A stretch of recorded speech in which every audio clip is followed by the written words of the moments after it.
It might just be Sam. Hello, welcome to the Cabbage Cafe. Who we got? This is Sam Pernick. Yeah. How you doing, Sam? Mentioned you earlier, Sam, hoping that you would call in about now, and you Doing did. well. How's it going? I'm doing great over here. My name's Derek, and of course you know Jamie. So everybody, this is Sam. And Rick Thompson's on the phone with us, too, and Sam's works with us at MILegalize. He's also head of the Young Democrats in Michigan. What is the Young Democrats? They are Democrats, but they're not very old. Nice. So you're a Democrat who is not old. That's right. Yeah, we're a caucus of the Michigan Democratic Party, so kind of the main rabble rousers right now in the party. We've been pretty critical of the party's current leadership, a lot of what they've been doing. So, And that criticism seems to make sense because the lack of performance by the party over the last few years, even with some really great opportunities. And so some fresh blood and some fresh perspective is definitely needed. I think you posted something recently, if I'm not mistaken, about how like a lot of the major pushes for change and rallies and really traditional ways of trying to get some movement going on some issues haven't had the Democrats behind them. It's been other groups and organizations, other kind of progressive type thinkers that have filled that role. yeah, I mean it's kind of unbelievable. With the election of Donald Trump, you would think that this would be a great opportunity for the Democratic Party to bring in a lot of new members. But what we've seen happen is a lot of people have just chosen not to be involved with the party. They're involved with a lot of these other groups, Indivisible, Michigan for Revolution, a lot of the other kind of progressive grassroots issues and causes that kind of popped up. They're a lot more receptive and open, and that they don't kind of run like a good old boys network that's been around for the last 50 years, which is kind of how the party in Michigan has been run, and we've seen the consequences. Trump was elected, and Democrats can't seem to win anything in Michigan. Won a couple of seats, but for the most part, the record of the last 7 years has been pretty bad. Yeah. Hopefully it's time for the pendulum swing, but a lot of people are scared that Schuette's going to step right in and take over.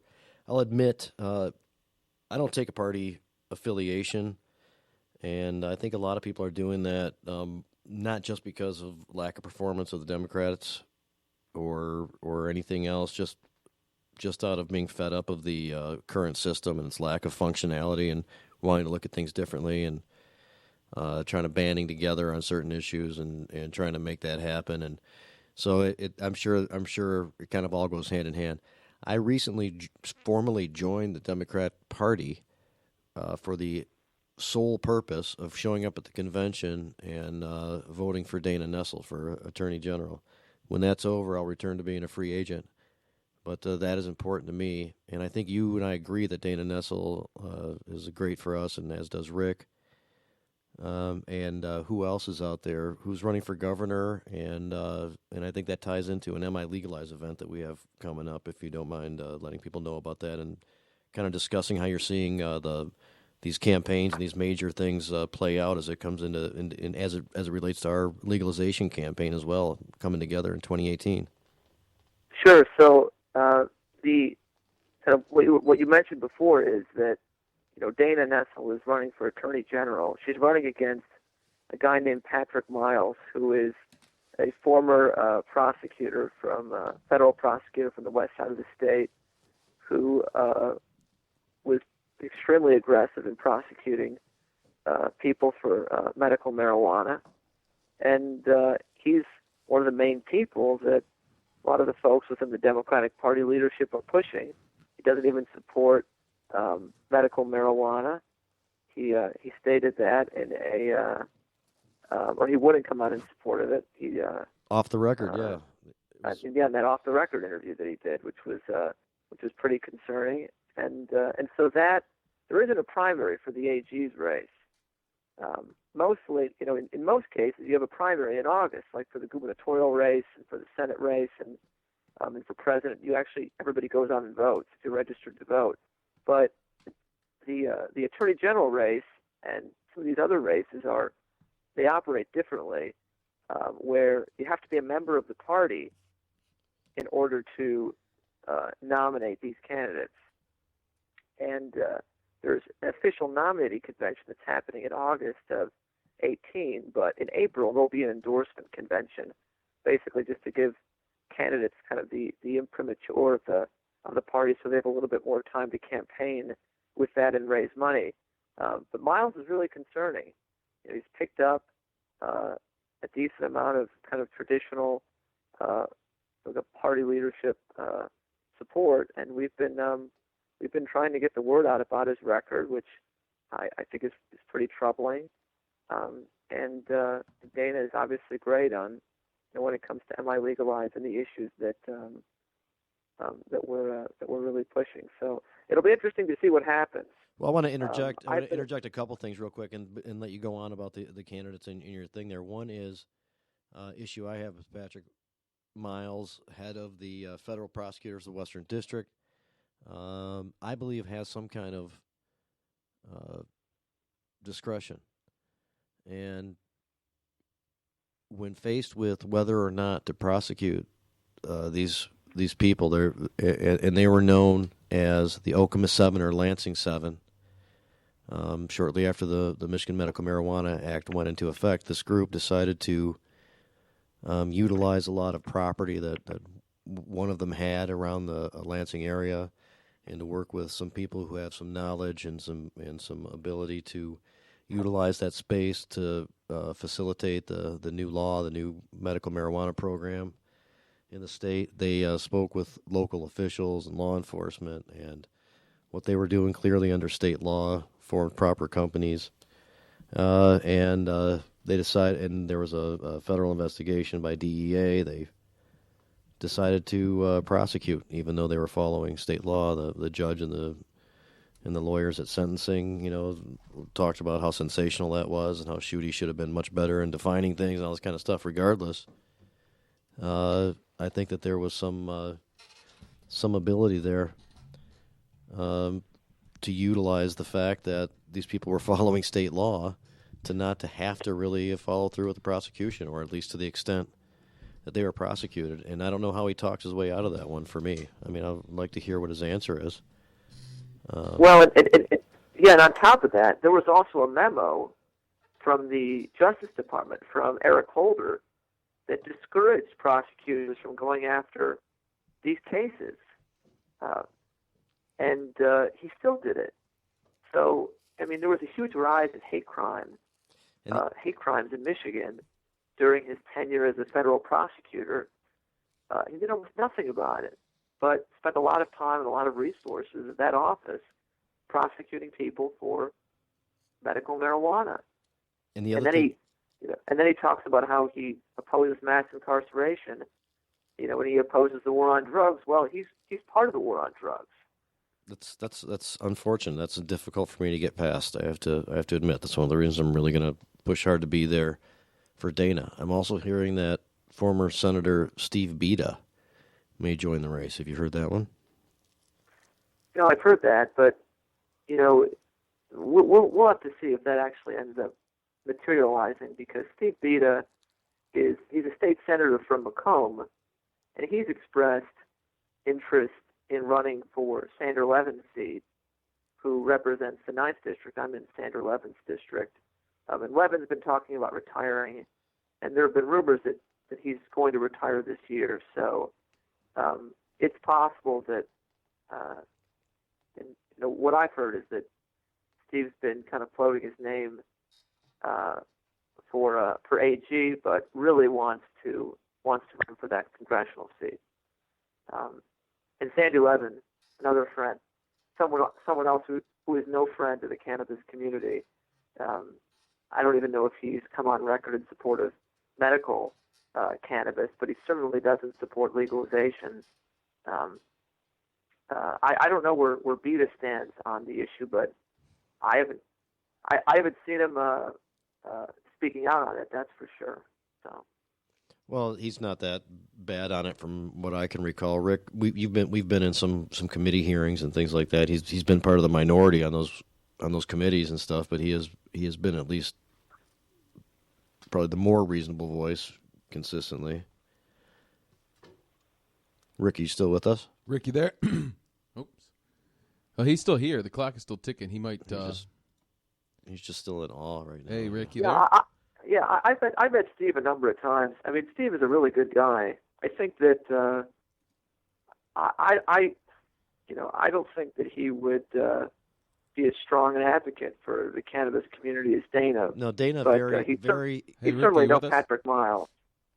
Dana clearly articulates why she is in support, and she gets into not only her understanding of how the substance really works for people in their conditions and increases quality of life and that kind of thing, but her perspective as a criminal defense attorney and how these small marijuana cases clog up the court systems and how absurd it is to have to go fight on behalf of these people, and they really risk losing liberty and lots of money and getting criminal records and things like that just over pot. She's kind of appalled by that. She describes that really well, and she definitely has said the right things to me. She also takes a particular view on many other issues that I happen to agree with. This is my most important issue, though, and that's why I actually joined the party, to show up at the convention. And people can do that. It has to be 30 days before a certain date in April, I believe. You know more about that, Sam.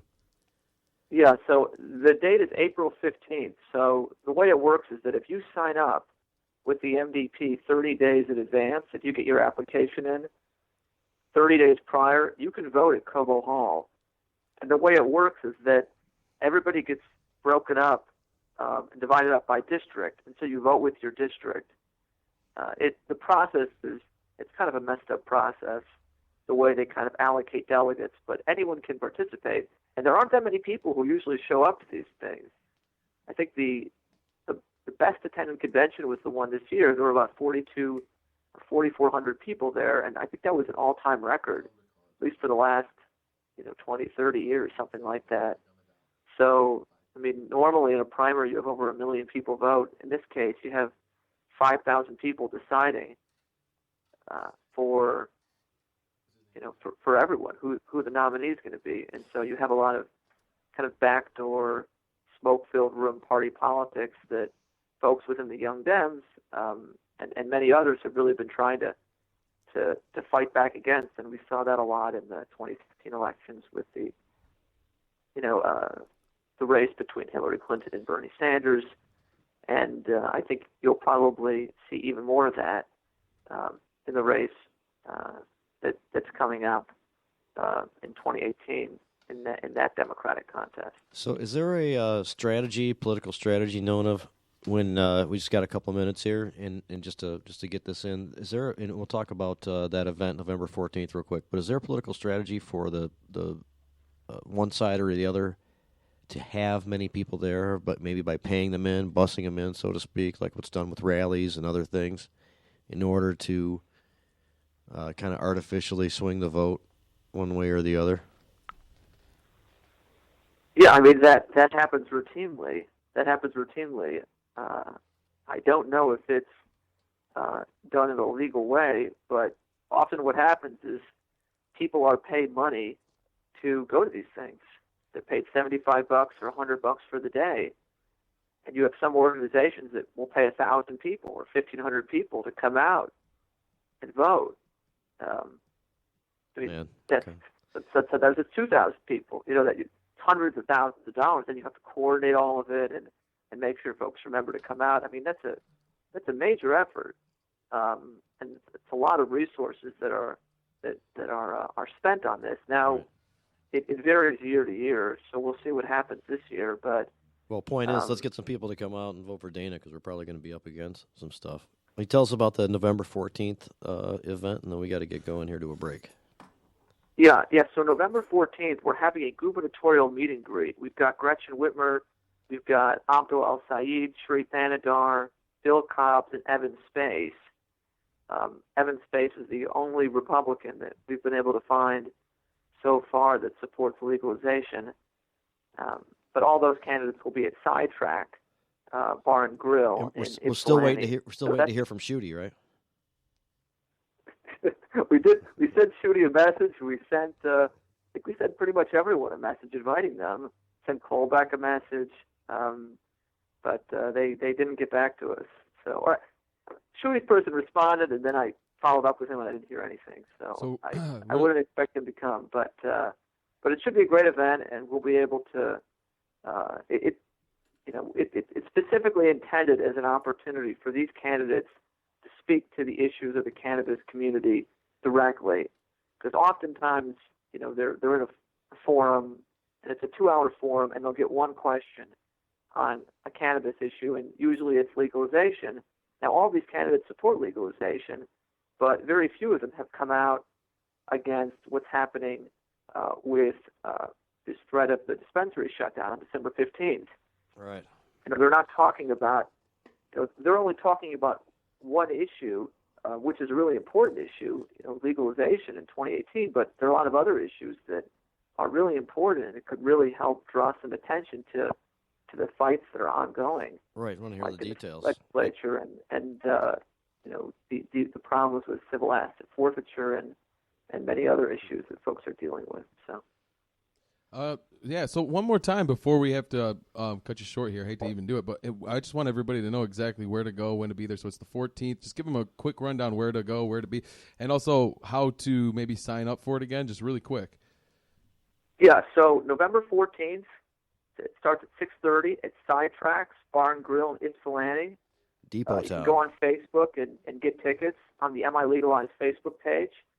That's 6:30 on November 14th. It's going to be a great program. We'll hear from the major candidates in the gubernatorial race who support legalization. Oh yeah, MILegalize.com. Everyone should come out. And if you want to join the Democratic Party for free, you can go to reformmydems.com and you can sign up for free. Yep, please do, and then show up at the convention. Let's get Dana in there at the very least. That will help us out a lot with the implementation of these new laws. Sam, thanks a lot, man. I really appreciate you calling in, especially kind of on short notice, and we will have you back on and get some updates in the near future. Thanks a lot. Thank you, Sam. Thanks for having me. All right. Have a good one.